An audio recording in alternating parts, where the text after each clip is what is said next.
Council Chair Vin, distinguished guests and conventioneers one and all. I'm sure we're all aware of who International Director Tim is, and I'd just like to fill you in a little bit on his past, when he started off in Lions and worked his way through to where he is today. He joined Lions, believe it or not, back in '83 here in Darwin. He later transferred to Townsville. Then on his return to Western Australia, he went to Bull Creek. And then 12 years ago, he was involved in the formation of the Atwell Lions Club and became a charter member, of course, of that club. He's held various positions in Lions throughout the years, including Zone Chair, Cabinet Treasurer, Leadership Chair, and of course Vice District Governor, and then on to District Governor. That was back in '97, '98. And Tim has also been involved in both state and national foundations and was a trustee for the Australian Lions Children's Mobility Foundation for 10 years, and 6 of those he held the position of Treasurer. He was also the chairman of the Multiple District Convention in Perth back in 2000, and he has also a passion for training, development of our future leaders at club, district and multiple district level. He's been involved in leadership development for well over 25 years in Lions at the different levels. He is continuing on with he's been Multiple District Global Leadership Coordinator and also internationally certified instructor. So Tim is certainly dedicated to Lions with the aim of continuing to improve and help Lions grow. So it's my pleasure to introduce International Director Tim Irvine.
District Governor David Horn, where are you?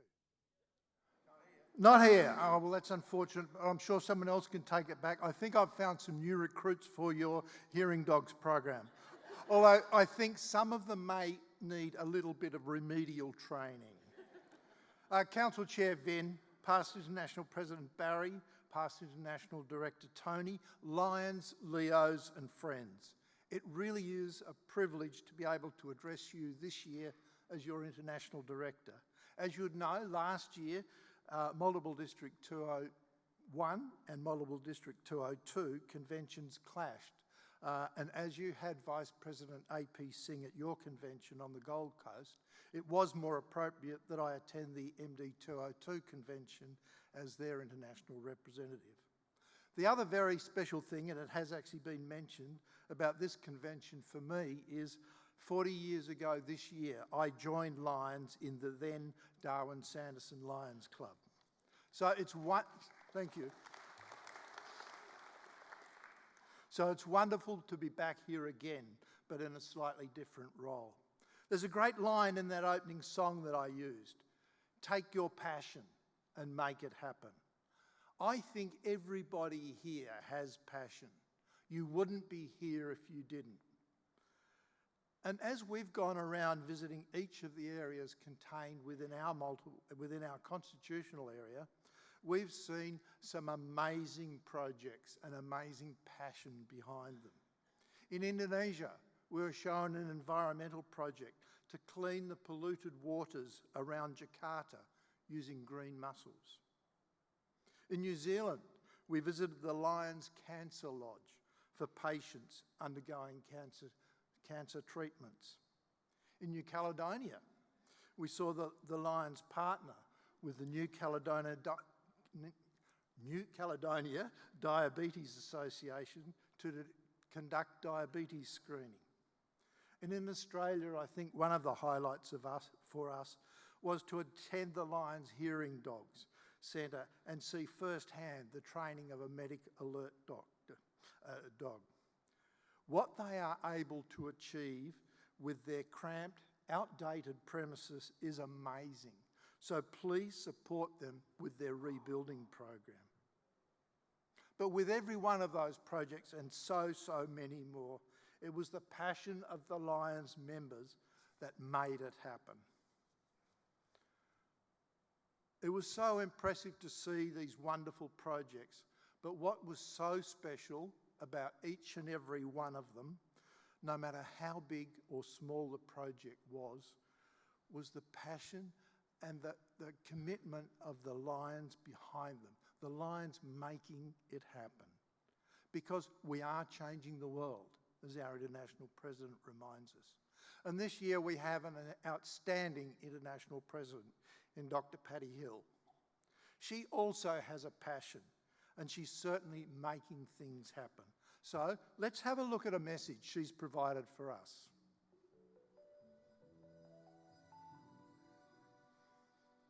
Dear Lions and Leos, for more than a century, lions have been the most powerful and enduring symbols of hope in our world.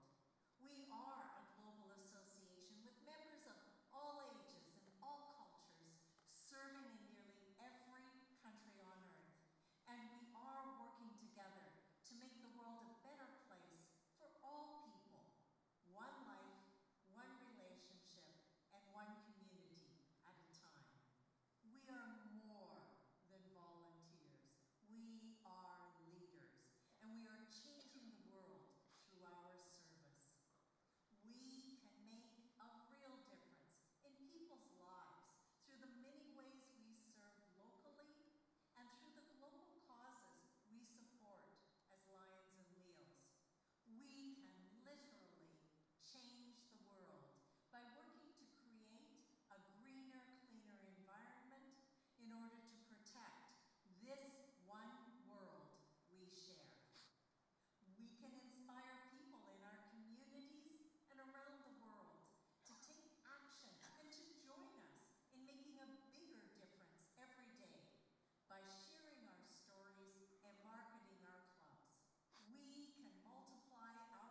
I'm sure you'll all agree she is a wonderful leader and motivator for all of us. This year, she has challenged us to change the world, and in doing so, outlined 4 global priorities: reaching our service potential, creating a cleaner, greener environment, empower even greater good through Lions Club's International Foundation, and share your stories with the world. I'm not going to go into detail on each of those because I know, as your district governors have gone around and visited each of their clubs, they have outlined those to you, and I'm certain that all of your clubs are working towards those objectives. You know, what I've learned over the past 2 years in this role is what an amazing global organisation we have. Yes, Lions is the largest service organisation in the world, but more importantly, we are the best and the most respected. And as our President Paddy said, for over a century, we have been a symbol of hope for those in need. We've developed many strategic partnerships with major players in the humanitarian and the corporate world. Our involvement with the United Nations, which I'm sure you're all well aware of. Our partnership with the Bill and Melinda Gates Foundation. Our ongoing partnership with the Jimmy Carter Foundation. We recently extended our already 10-year key partner status with Special Olympics. Our alliance with Johnson & Johnson with Sight for Kids. We have partnered with the Garvan Institute and Telethon Kids Institutes here in Australia, and so many more locally and globally. It's because of the respect that we get, it's because of the respect of what we've done that we get invited to be involved in so many major programs. We all know our contribution to medical research, disaster relief, youth programs, and other national and international humanitarian support. But the biggest contribution is by individual Lions clubs to their local communities. Those individual clubs that each and every one of us serve in. Lions' contributions to their local communities is the greatest gift we can give. Our communities need Lions now just as much as they did when Melvin Jones formed our association, and just as much as when we all first joined Lions, however many years ago it was. But we do have a major threat. That is, our numbers in many parts of the world are declining. We in Australia have been proactive in trying to arrest and reverse this decline. Last year, your Council of Governors launched the Big Audacious Mission, or BAM. BAM! BAM! And this year, Lions said, well, look what they're doing in Australia. We need to take a leaf out of their book, and so they introduced Mission 1.5. So we are leaders here in Australia, definitely. And I have no doubt that internationally we will achieve our Mission 1.5 target. But most of that growth is going to come from the developing world, not the developed countries such as USA, Europe, Australia, or New Zealand. Places like India, China, Indonesia, parts of Africa and South America are going to give us the greatest growth. I'd now like to ask Council Chair Ferry, would you please stand? Council Chair Ferry. Council Chair Ferry is Council Chair for Indonesia. There are 4 districts in Indonesia. Every so often I get this updated message to me on WhatsApp telling me how many clubs that they've formed now. 2 days ago, I got a message from Ferry to say, we're up to 64 new clubs this year. Wow. Not only that, he tells me there's 4 more waiting to be processed at LCI. So let's have a look at what has been happening in Australia under BAM.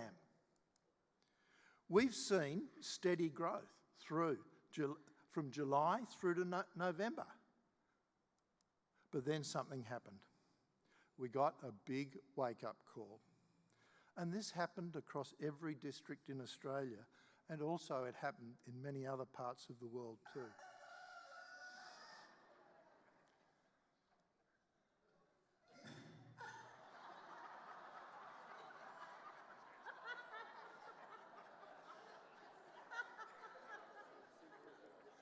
And graphically, this is what our wake-up call looked like, okay? We had the usual December clean-out of deadwood, but it was much deeper than normal. But when something like that happens, we need to recheck our strategies. We need to make sure that our plan is sound and that we're all aiming towards the same goals and we're all heading in the same direction.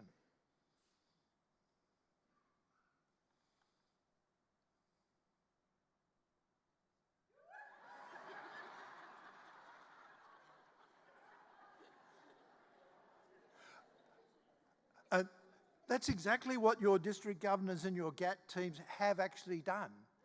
Not like Monty Python there, but they have worked on their plans and redeveloped. So let's see what we've done since that time.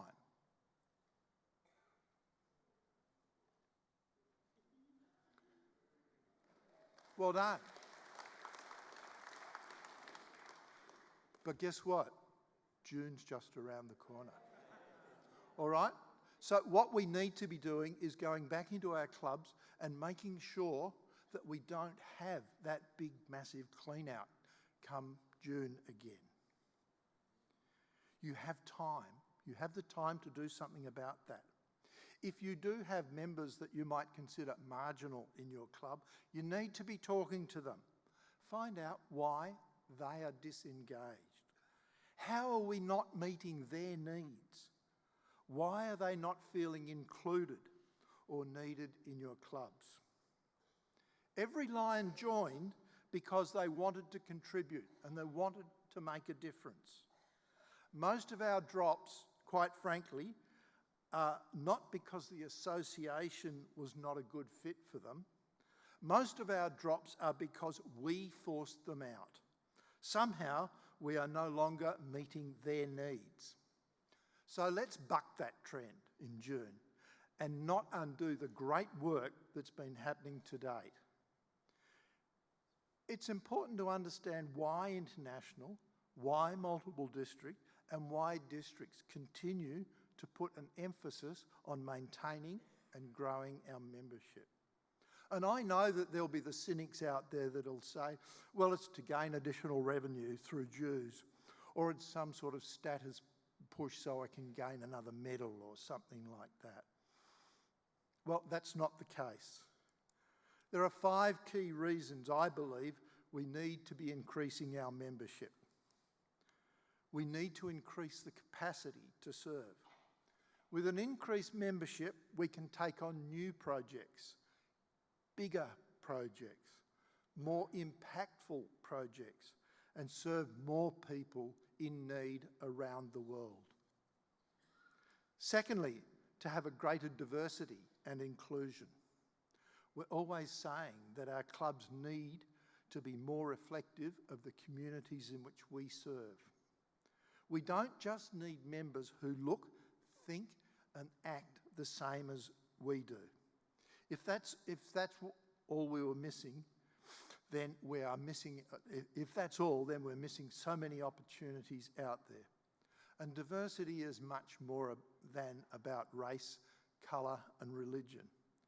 And it's definitely not, come and join us, conform to our customs and traditions just like us.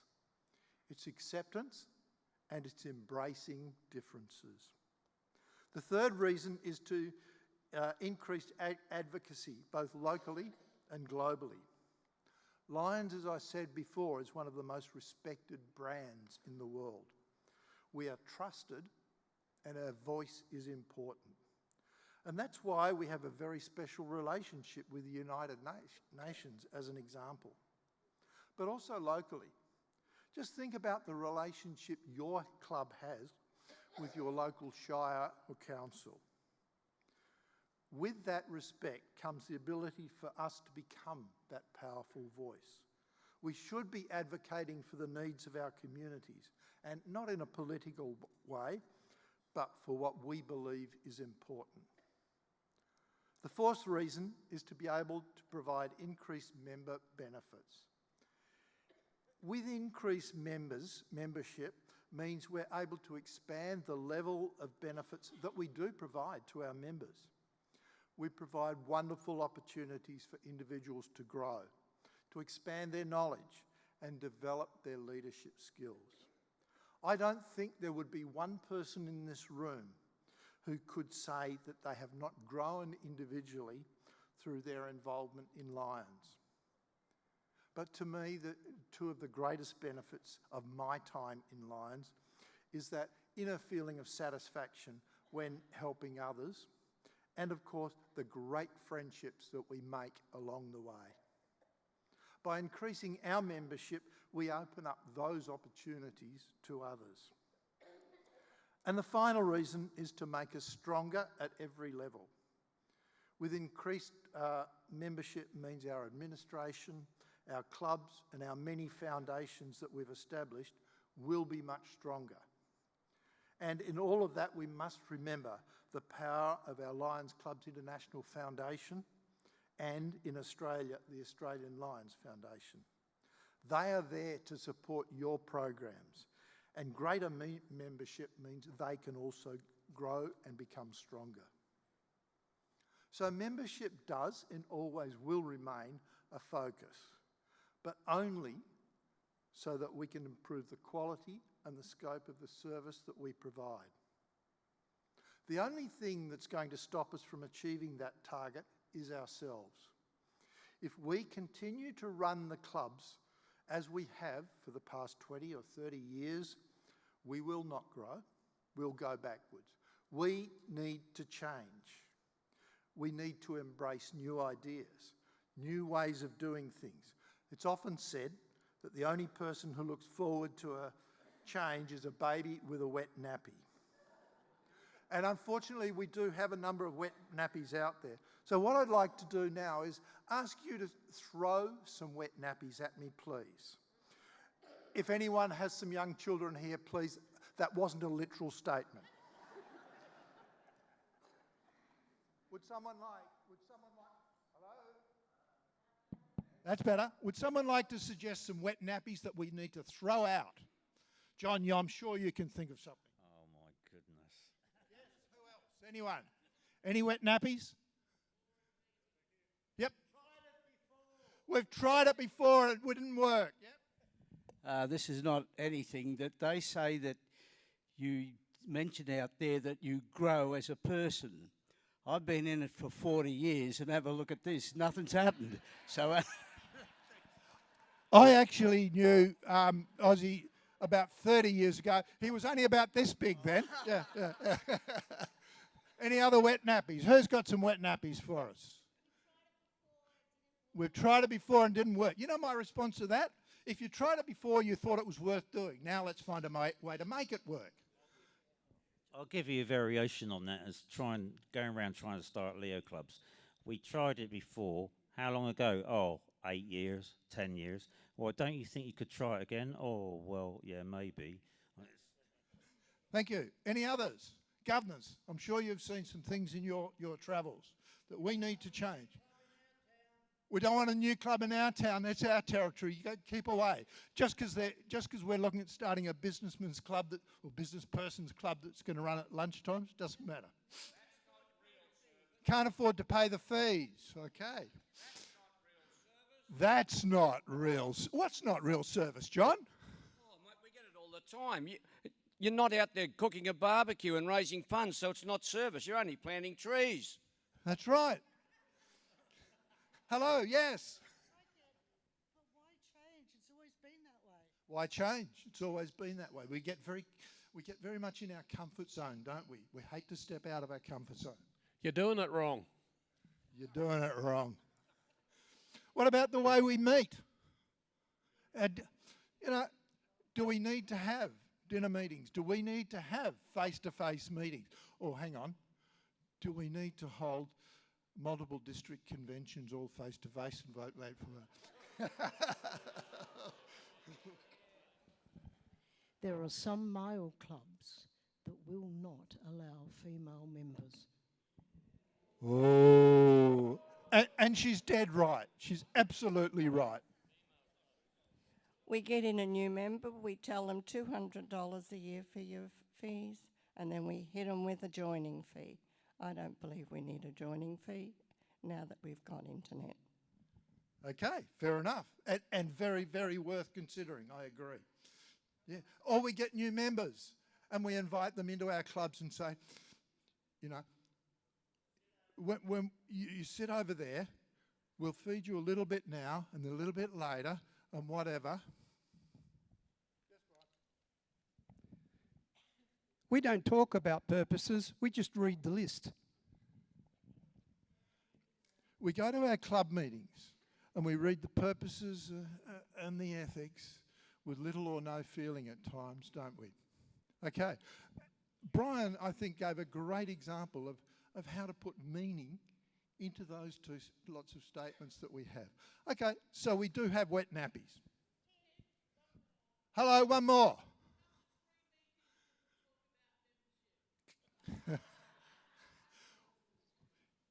That's exactly right. Why does a person have to attend 3 meetings before we will consider whether they are good enough to join our club?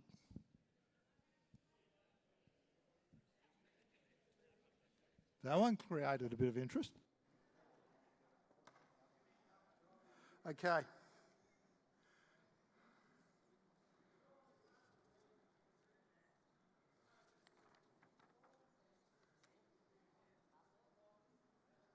I'm not catching it, but I think we do need to move on. Okay. So a couple that I've listed down as well. The tradition of the fact that we are now mostly community-based Lions clubs. 2 very structured meetings a month, often a dinner meeting. The same projects that we've always done, without a review to see whether it's actually relevant to the communities we want to serve. How about this one? The same people holding the power in the club year after year.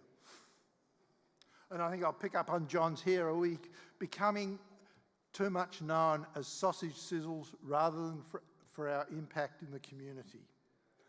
So if we want to attract new members at any age, then some of those things we do need to be looking at. We do need to be changing. We will continue to struggle to go forward if we do not make those changes. We've gone through some significant change over the past few years. Much of it was forced upon us with COVID. Many clubs have adapted as a result, a hybrid or an online meetings, and that's becoming much more common. I believe the biggest opportunity for us going forward is in the establishment of specialty clubs, built around a cause or a common interest of people in the community. And we do have some great examples already. In Australia, we do have many ethnic clubs. We have autism clubs, all abilities Lions clubs, quilters clubs, grey nomads clubs under various forms. We have our hearing dogs club, of course, and many, many more. In Indonesia recently, I saw that they have a jet ski club. That was different. And New Zealand have been talking about and working on a skateboarders club. So the opportunities are actually endless for us. It's just finding people who do have a common cause or interest and forming new clubs around what excites them. The other major group where we have the greatest opportunity for growth, we already have. It's within our Leos movement. We often hear the saying, the youth is our future. And in Lions, it's said that Leos is our future. I don't agree. Leos aren't just our future, they're a big part of our now. Worldwide, as I mentioned yesterday, we have 280,000 Leos. That's almost 20% of our combined membership. I don't know if we have any Leos here this afternoon, have we? Any Leos? One? Two. One? Okay. Yeah. No, I didn't ask about former Leos. I said existing Leos. And probably they're out having some fun at the moment. And so they should do too. But what I will ask is, how many of you here have a Leos club or are in progress of forming a Leos club?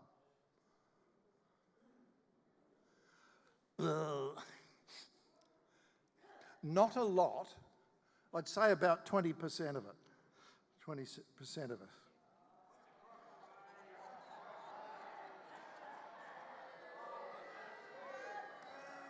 I've got my prop with me. Yeah, okay. Okay, all right. Leos are definitely a big part of our association. Leos work alongside Lions in so many projects. Leos organise their own projects just as big and just as impactful as many of our Lions clubs. They want to impact now because long term that's impacting their destiny. We need to be listening to our Leos. We need to be involving our Leos. When I went to the New Zealand National Convention, I was going to make a statement around Leos to say involvement isn't about having Leos carry the flags at a flag ceremony. Involvement is having them organise it. Well, to my surprise, the Leos organised, presented the whole flag ceremony themselves. They did things differently.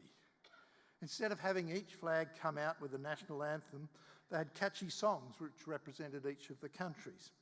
I must admit, though, I was a bit concerned when the Australian flag was about to come out, and there was Slim Dusty on the screen.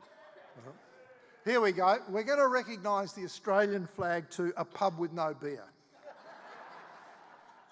But as can happen with technology, the screen froze. And the two Leos that were presenting took over and they started to sing Waltzing Matilda. All of those New Zealanders joined in and it was a magic, magic feeling. So that was one of the best flag ceremonies I've seen. It was lively, it was vibrant, it was different, and it involved everybody. And so I'm going to ask you, please support our Leos program. If your club can't, in its own right, form a Leos club, then support other clubs that are. Support other Leos. Your support to them is just as important.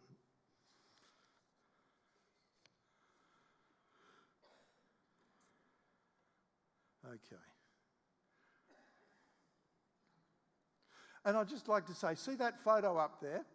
There's 4 different Leos clubs there. However, each of those Leos clubs was sponsored by a single Lions club. There's a Lions club that saw that they wanted to invest not only in their club's future, but also in our whole association's future. Okay, so over the last 2 years, Penny and I have had an amazing experience representing the Lions of Constitutional Area 7. And yes, we've been able to travel to some pretty good places. And lots of you do comment to us about the travel. I've got to say, it's good for the frequent flyer points, but most of the time we are locked away in meetings. They say one hotel is just like another. Oh, I was going to make mention of our wonderful, wonderful King Island Leos and their Freedom to Feel Fantastic project too. But they've been recognised for that, so we'll move on. Okay, so they say one hotel room's like another, but that's not really true. Our lodgings have varied from a tiny little demountable looking out on a duck pond at Millmerran in the outback of Queensland. A quaint little cottage in Lawrence in the deep, deep south of New Zealand, looking out at What else but sheep? And to the extreme of an ex-palace converted into a hotel in Cairo, looking out through the smog to the pyramids in the distance. But there are two things that really make the whole journey special for each of us. The people, meeting and forming friendships with each and every one of you and others just like you around the world. And the other thing is to be able to see your projects and the passion for what you do. Every project, no matter how big or small, is special to those who are involved in it. And that's the passion I was referring to at the beginning. Don't ever lose that passion. So our time is quickly coming to a close. New Zealand have endorsed past Council Chair Graham Wilson for election in Melbourne. And I know that Graham will be a wonderful director to represent our constitutional area. So please give him the support that you've given both Penny and I. And Penny, I now would like to say thank you for giving us this very unique opportunity. Thank you for your friendship and your hospitality. And thank you for sharing your passion with us. It's been an experience we'll never forget. But don't worry, I'm still going to be around. As past President Barry reminded me when I first nominated for the position, it's not for 2 years. You need to be around for at least 10 years. So I'm going to be there, guys. Don't worry, I will be. But I'd like to just say thank you, thank you, thank you.